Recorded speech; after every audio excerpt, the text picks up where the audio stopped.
Paz do Senhor para todos. Mais uma vez estou aqui para dar mais uma aula sobre a revista Discipulando. O tema da revista é Conhecendo Jesus e o Reino de Deus. A lição de hoje é a ressurreição de Jesus. Estamos aqui com o ponto 1 dessa lição, que é Jesus, modelo da ressurreição. 1.1, o milagre da ressurreição. Após a morte de Jesus, os discípulos ficaram desmotivados e esqueceram da promessa que ele ressuscitaria no terceiro dia. Eles largaram a missão do evangelho e voltaram às suas atividades de antes. João 21:3. Com a morte de Jesus, eles não tinham quem os incentivasse ao meio às lutas. Estavam sem esperança.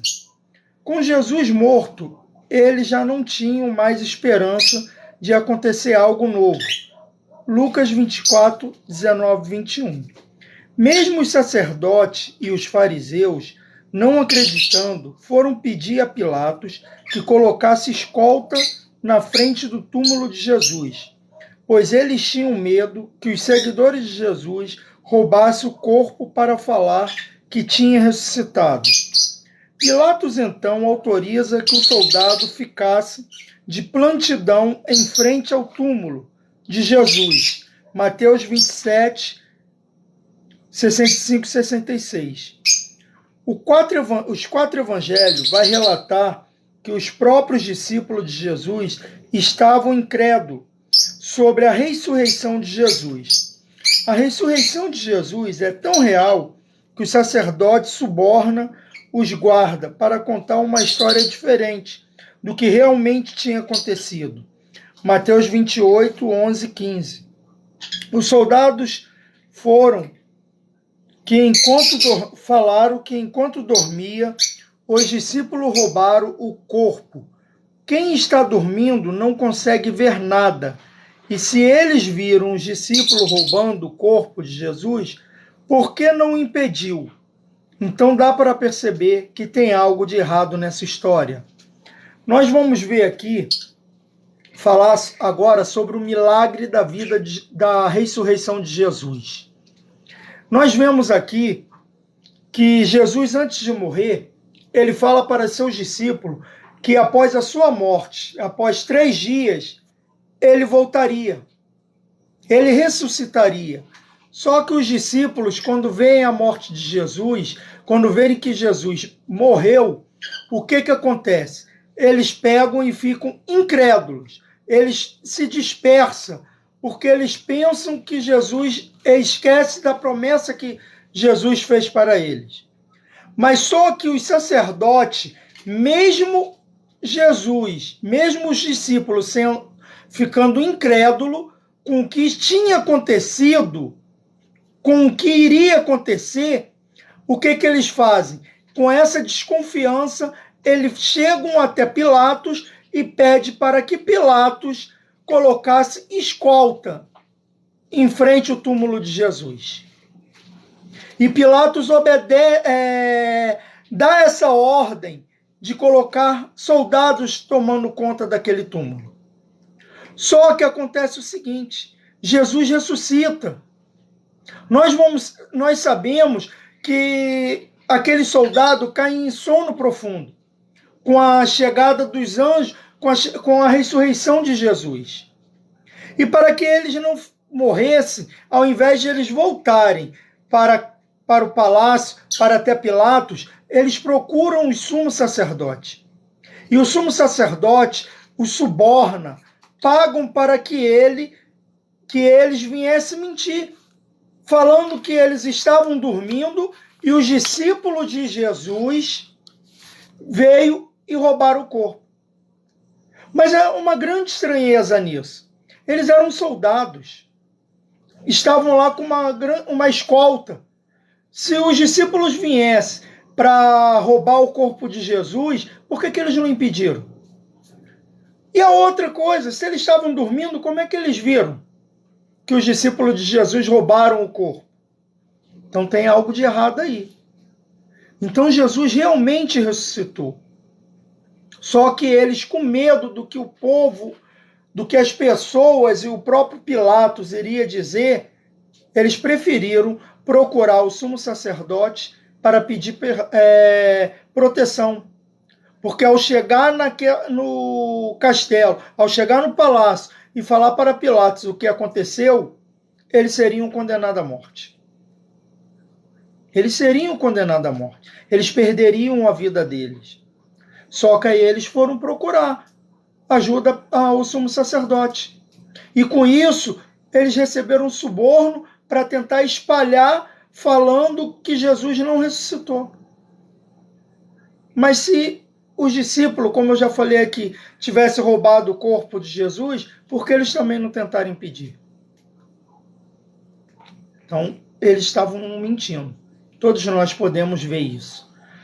O 1.2 dessa lição vai falar a incredulidade a respeito da ressurreição. Se seguirmos o raciocínio humano, tanto na época passada como na época atual, a ressurreição é algo impossível de acontecer. Porém, o seu ministério terreno, Jesus sempre ensinou aos seus discípulos que ele seria retirado fisicamente do meio deles. Mateus 16, 21, 23 e João 12, 32, 34. Quando Jesus é tirado do meio deles, percebe-se que eles não estavam ainda preparados para tal situação. Percebe o desespero sobre as Escrituras, acerca do que foi profetizado pelos profetas sobre o que aconteceria com o Messias, pois tudo isso que aconteceu com Jesus estava registrado nas Escrituras. Os discípulos ainda tinham uma visão surreal de Jesus. Já falamos em lições anteriores que eles estavam esperando o Messias que iria acabar com os problemas políticos. Descrença dos discípulos, as descrenças dos discípulos sobre sua ressurreição não só aconteceu no início da sua aparição, mas antes mesmo da morte dele. Já não acreditavam na ressurreição. Lucas 24, 13, 35. Os discípulos, e como todo o povo judeu, eles não esperavam um Jesus que vinha restaurar o povo de Israel, e a nação não era político. Eles estavam esperando um líder político.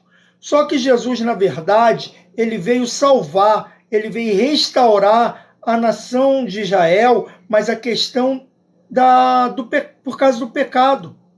A parte espiritual do povo. Ele veio restaurar aquilo que se perdeu desde a época de Adão.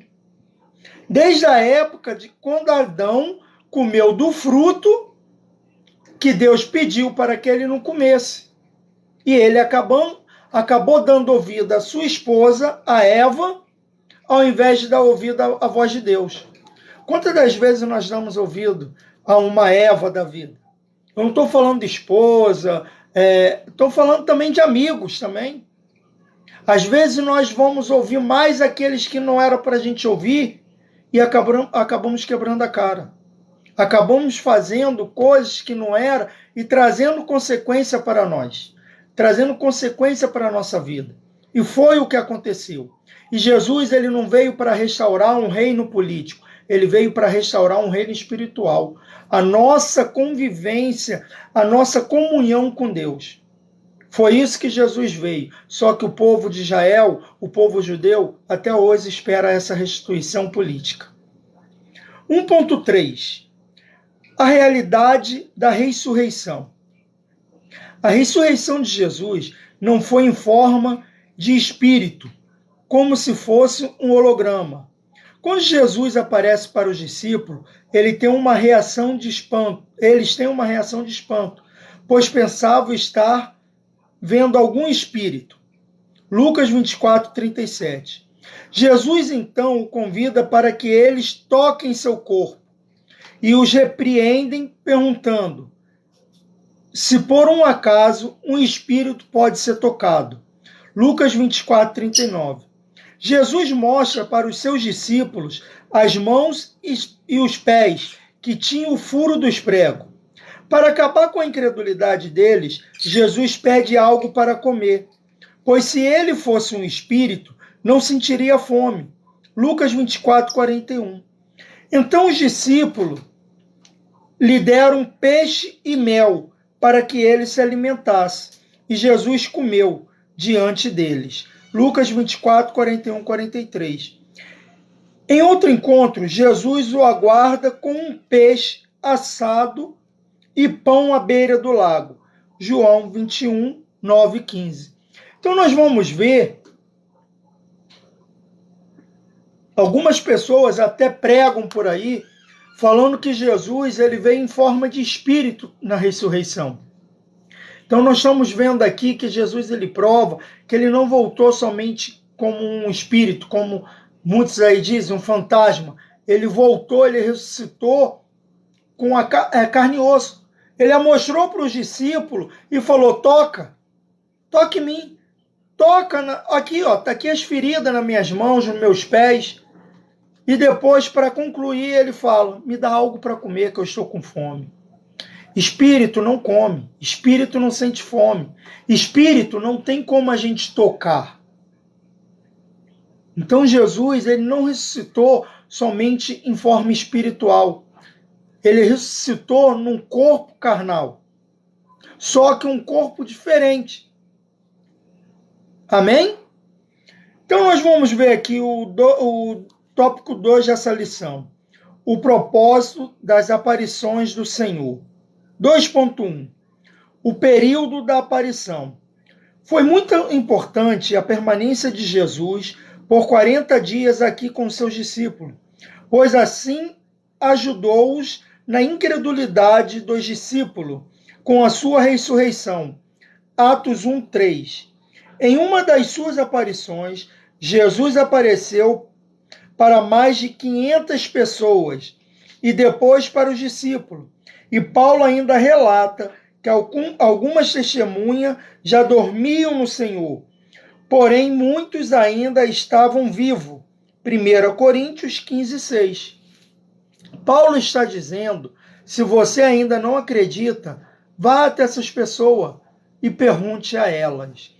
Então, naquela época, muitas pessoas não acreditavam na ressurreição de Cristo. Então, Paulo aqui em Coríntios vai falar para aquelas pessoas que não acreditavam: vá até essas pessoas, procure, pergunte a elas. Algumas já estão até mortas, já estão dormindo no Senhor, mas algumas ainda estão vivas. Até hoje, nos dias de hoje, muitas pessoas não acreditam na ressurreição de Jesus. Ah, pastor, como é que eu vou saber se Jesus ressuscitou mesmo ou não? É só você olhar para a sua vida. Olha para você mesmo e veja as coisas que Jesus já fez na sua vida. O que ele já fez na minha e na sua vida. Eu, com 2 anos de idade, achei 22 diazepam da minha mãe e comi pensando que era bala. Então, as sequelas poderia ter sido grande, ou eu até mesmo morrido. Mas olha eu aqui falando com vocês. Essa é a prova que Jesus ressuscitou. Essa é a prova que Jesus ainda está conosco. Que Jesus está vivo. Então, se você ainda quer prova maior, olha para a sua vida. Olha assim, vê aquilo que você nunca agradeceu a Deus que ele fez na sua vida, nunca percebeu e fala assim: caramba, Deus fez isso por mim. Sim, Jesus ressuscitou. Somente creia. 2.2. A mensagem de Jesus no período da aparição. O conteúdo da mensagem de Jesus era o mesmo das suas mensagens que ele pregou no período de 3 anos e meio. Jesus desenvolveu o ministério junto com os discípulos. Mesmo depois de morto, apresentou-se no período de 40 dias, vivo, dando prova da sua ressurreição. pregando a respeito do reino de Deus. Mesmo depois da sua crucificação, Jesus continuou pregando sobre o reino de Deus. Não deixou de servir o Pai e deu continuidade da missão que lhe foi dada por Deus.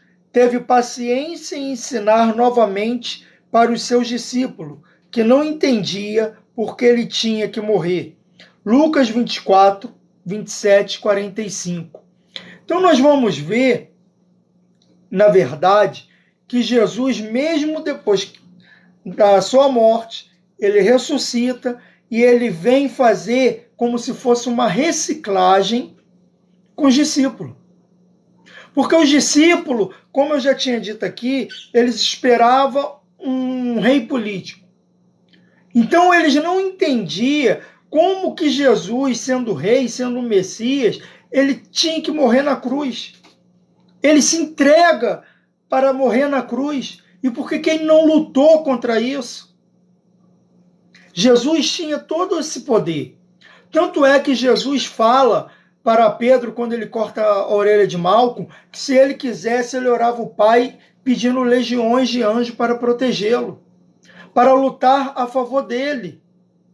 Mas Jesus, ele veio aqui para cumprir aquilo que Deus pediu para ele fazer. Ele tinha uma missão.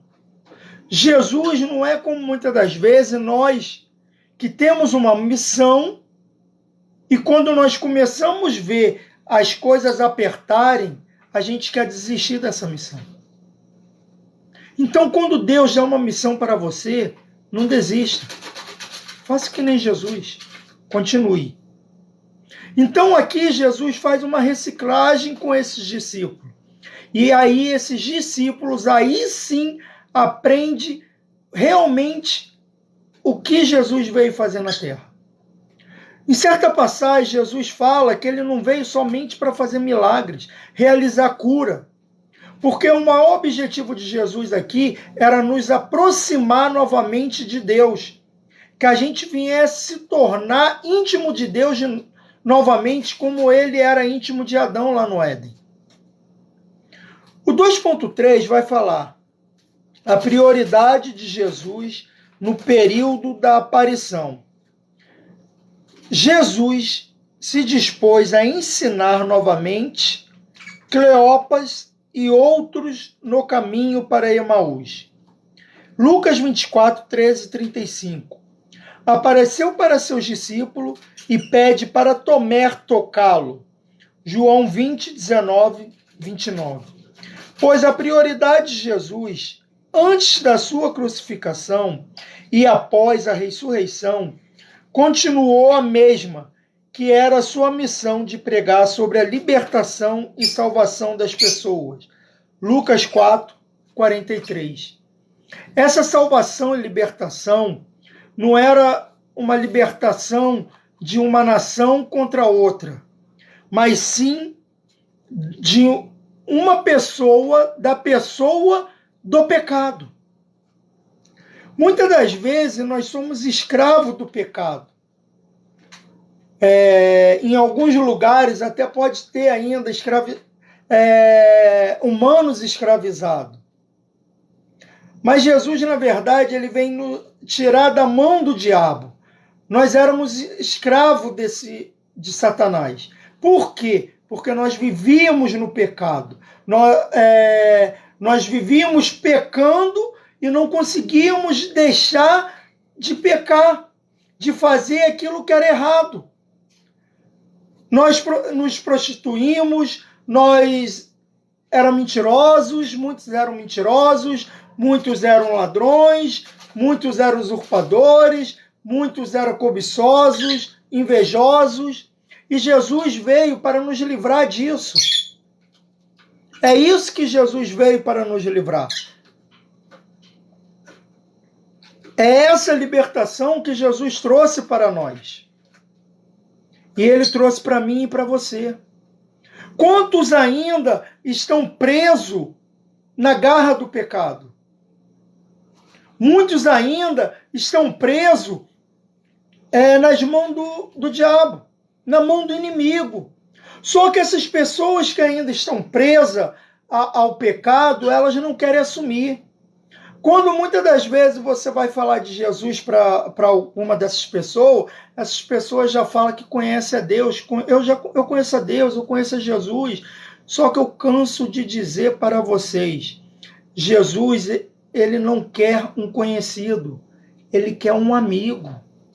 Então não queira ser somente conhecido de Deus, queira ser amigo dele, venha ter intimidade. Ah, pastor, como é que eu sou amigo de Deus? Como é que eu me torno amigo de Deus? Conversando com ele. Ah, pastor, mas como é que eu converso com Deus? Orando. A oração é a conversa que nós temos com Deus. Quando nós agradecemos o que ele fez, quando nós pedimos algo para ele fazer na nossa vida, isso é uma conversa. Quando nós estamos sufocados com os problemas que acontecem conosco e a gente começa a falar, Senhor, alivia esse peso. Isso é ter intimidade com Deus. Ah, e como é que eu conheço esse Deus que você tanto fala, pastor? Lendo a palavra dele, lendo a Bíblia. A Bíblia Sagrada vai te trazer e vai te mostrar, vai te apresentar quem realmente é Deus e o que ele pode fazer na sua vida. É somente você aceitá-lo como seu único Salvador e querer ser amigo dele. Faça isso, que você vai ver sua vida mudar. Ah, pastor, eu vou ficar rico? Não estou falando disso, não. Você vai ver que a felicidade que o mundo te dá é passageira.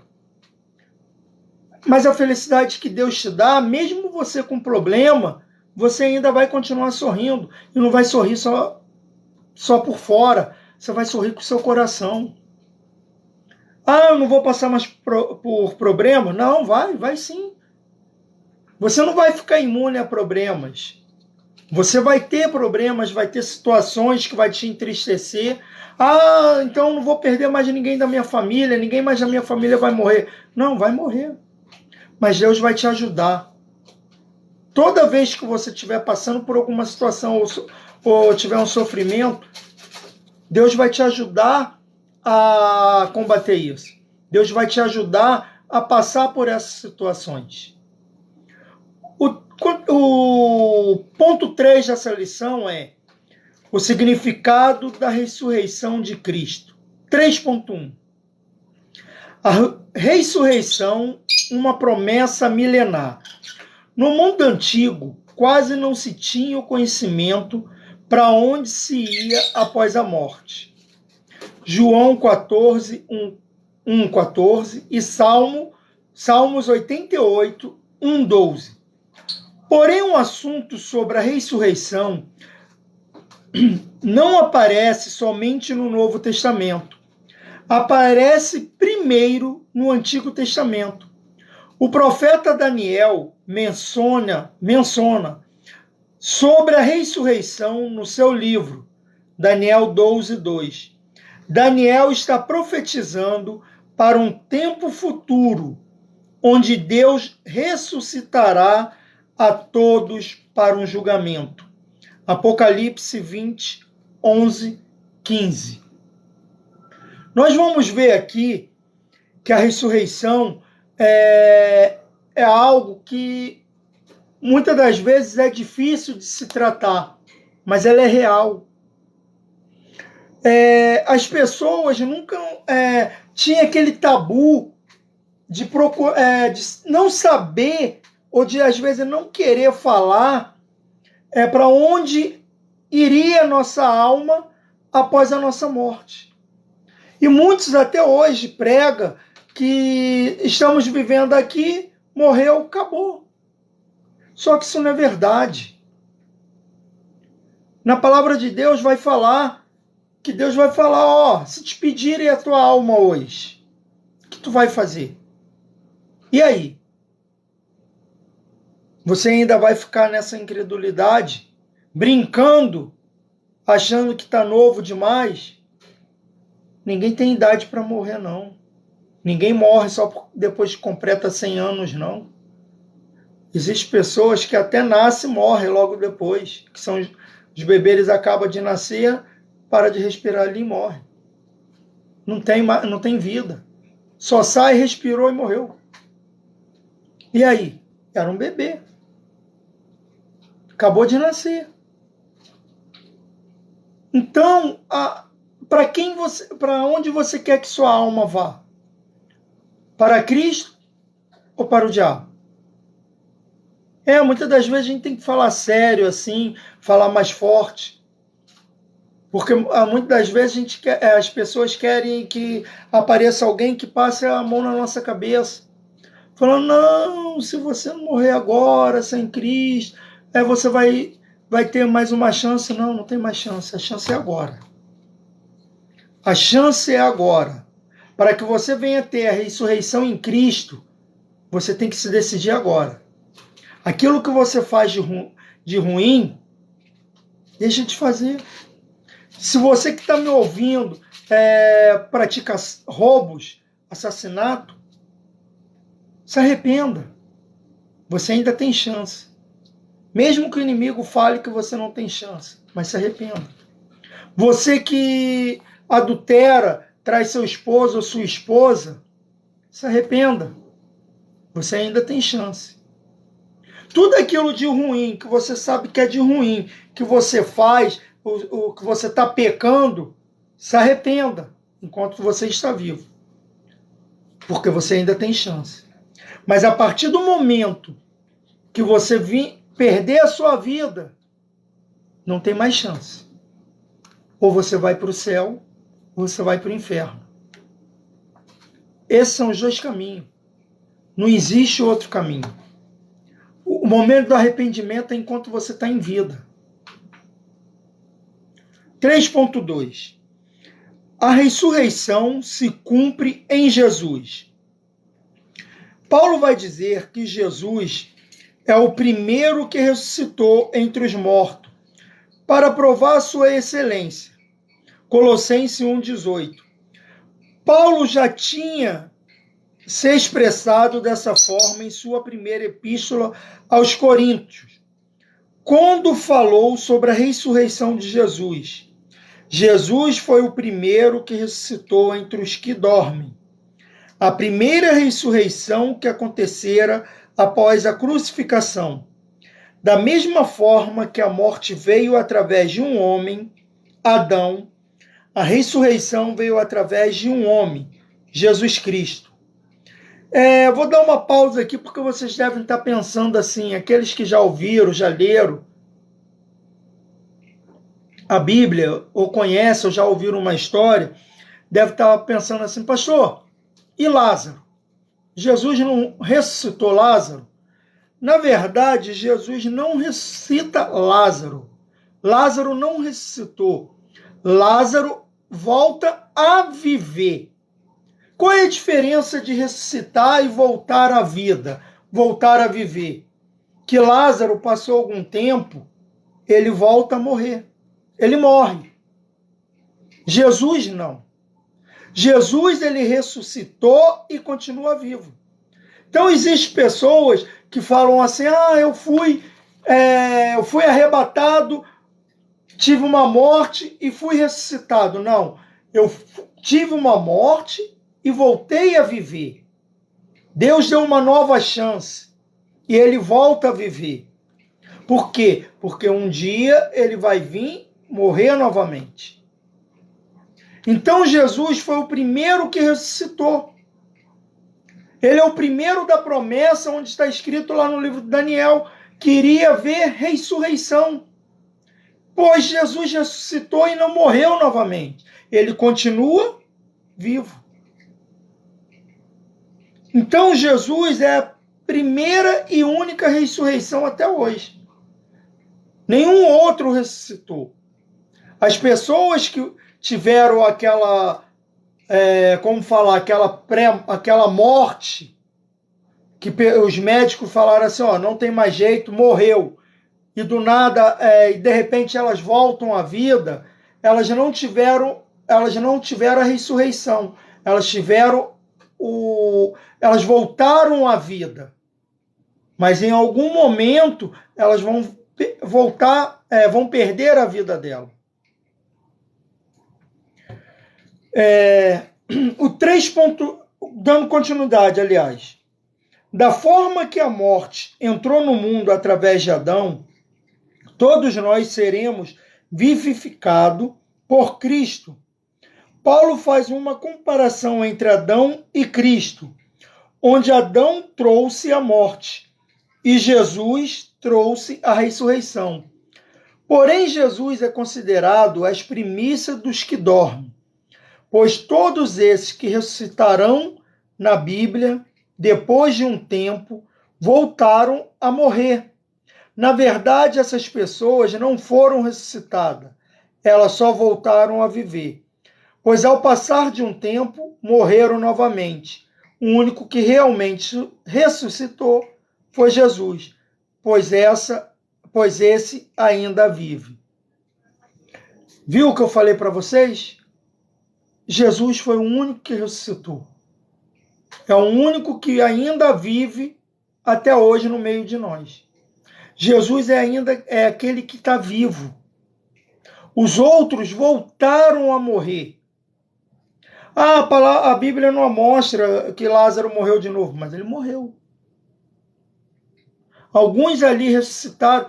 Nós vamos ver até no mundo, ressuscitaram, não, voltaram à vida. Nós vamos ver no mundo de hoje quantas pessoas declaram que morreram e voltaram. Elas voltaram à vida, mas um dia elas irão morrer de novo. 3.3. A ressurreição como esperança central do Evangelho. O capítulo 15 de 1 Coríntios é um verdadeiro ensinamento sobre a ressurreição. Os gregos tinham uma grande dificuldade para acreditar naquilo que não fazia sentido para eles, pois usavam sempre a filosofia para analisar todas as coisas. Eles acabavam pregando sobre aquilo que não acreditavam. Então Paulo os repreende dizendo que a pregação era vazia. Paulo ensina aos coríntios que a ressurreição é o fator central do Evangelho de Cristo, pois na ressurreição se cumpre a vontade de Deus, que foi desfeita pela desobediência do homem, que introduziu a morte ao mundo. 1 Coríntios 15, 24, 28, 50, 57, Apocalipse 21, 4. Então, o que nós estamos vendo aqui? Os gregos, eles não tinham compreensão do seguinte. Na cultura grega, eles tinham os seus deuses e tinha os humanos que tentavam, através de esforços e trabalho, a se tornar um semideus. E eles não se tornarem praticamente imortais. Mas o que eles não entendiam era porque um Deus queria se tornar mortal. Jesus, como Deus, quando ele vem aqui para a Terra, na forma de uma criança, e depois na sua adolescência, na sua a parte adulta, ele vem como um homem comum. Os gregos muitas das vezes não entendiam isso. E por isso eles também não acreditavam na ressurreição. E eles começavam a pregar sobre aquilo que eles não acreditavam. Não é diferente do dia de hoje, não. Hoje em dia, existem muitas pessoas com pregações vazias, porque não confiam e não acreditam naquilo que eles estão pregando. Existe sim. Muitas pessoas ainda hoje pregando, falando do amor de Cristo, mas não acreditam na palavra de Jesus. Tem muitas pessoas falando, pregando que nós devemos amar as pessoas, mas não estão amando. Não estão pregando aquilo que eles estão vivendo. Muitas das vezes eles estão pregando da boca para fora, porque eles não acreditam. Existem pastores hoje em dia, pessoas hoje em dia, que não acreditam mais na ressurreição de Cristo e no arrebatamento. Estão ali somente como um enfeite. Então que a gente deixe de fazer como os gregos faziam. Que a gente venha ouvir a voz de Paulo, lendo as escrituras que ele fez, as cartas que ele fez, e começando a crer que a palavra de Deus, tudo que ela está contando para nós, ela vai se cumprir. A conclusão dessa lição. As palavras que Jesus diz para Tomé desencoraja qualquer um que queira prova sobre a sua ressurreição. João 20, 29. Jesus está querendo dizer o seguinte: se você quer me ver ressuscitado, primeiro você tem que crer na minha ressurreição, para que depois você me veja ressuscitado. Jesus falou para Tomé: bendito é aquele que não me viu, mas crê. Então nós não vimos Jesus de carne e osso, não andamos com Jesus. Mas se a gente quer ver ele ressuscitado, antes de ressuscitar, antes de vê-lo, temos que crer na sua ressurreição. Então, se você quer ver Jesus, crê na sua ressurreição. Espero que esse estudo possa ter tocado seu coração, ter falado com vocês. Depois vou estar postando esse estudo na plataforma do YouTube. Se vocês quiserem passar esse estudo para alguém, fique à vontade. E que o Senhor Jesus abençoe a cada um de vocês. Até a próxima segunda, que eu vou estar com a lição A Salvação em Cristo. Pai, em nome do nosso Senhor Jesus Cristo, toma, Senhor, a vida de cada um que aqui ouviu a sua lição e tirou um tempo para estar aqui comigo, me ouvindo sobre a sua palavra, sobre o seu estudo. Toma, meu Pai, a vida de cada um. Entra com providência, meu Pai, na vida deles. Muitos das vezes estão passando por algum problema e chegaram aqui, pararam para ouvir a tua palavra através de mim. Pai, entra na vida de cada um. Traga cura física ou espiritual. Traga, meu Pai, o refrigério para cada um deles. Toma, Senhor, a sua noite. Aqueles que não conseguem dormir, venha perder toda a insônia hoje. Venha ser curado dessa insônia. Que as pessoas que estão adoentadas, sendo física ou espiritualmente, que o Senhor traga cura. Aqueles que estão tristes, traga alegria, traga paz, harmonia. E tira, meu Pai, qualquer desentendimento entre amigos e familiares. Toma a casa de cada um. Ajuda, meu Pai, aquela mãe que estão lutando para que seus filhos venham sair das drogas, suas filhas venham sair da prostituição. Toma, meu Pai, a cada um deles. É o que eu te peço, em nome de Jesus. Amém. Coloque suas mãos em forma de receber. Que a paz do nosso Senhor Jesus Cristo e as doces consolação do Espírito Santo seja não somente hoje, mas para todo sempre. A igreja diz: Amém. Maranata, ora vem, Senhor Jesus. Até a próxima aula. Que o Senhor Jesus abençoe a todos.